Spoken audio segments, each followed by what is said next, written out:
kooxda Manchester United oo laga cirib tiray FA Cup-ka kadib markay rigorayaal lagu reebay iyagoo jooga Old Trafford. Guuldaro xanuun kulul. Kooxda Manchester United ayaa laga saaray FA Cup-ka kadib markii guuldaro rigorayaal ka soo gaartay kooxda heerka labaad ee Middlesbrough. Angala ayaana ahaa ninka kaliya ee khasaariyay rigoradiisa isagoo 16 rigoro la turtay. Kooxda Middlesbrough ayaa ku badisay 8 rigore. sidoo kale Cristiano Ronaldo ayaa ka khasaariyay bilowga ciyaarta ka hor inta uusan Sancho goolka u dhalin Man United daqiiqadii 25aad.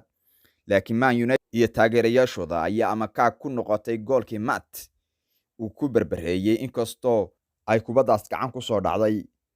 Matt Moore ayaana kubadda ku kontroolay gacantiisa ka hor intaan goolka la dhalin. Manchester United ayaa heshay fursado aad u badan iyagoo aan wax gool dhalin karina waayay inay shabaqa soo taabtaan. waxaana goolasha khasaariyay Rashford, Bruno iyo Sancho intuba heleen fursado gool lagu dhalin karayay. 90kii daqiiqo ciyaarta ayaa waxay ku soo dhamaatay 1-1 iyadoo lagu daray 30 daqiiqo oo dheeri ah, laakiin 30kaas daqiiqo Middlesbrough ayaa adkaysatay si ay u daafacan lahayd goolkooda.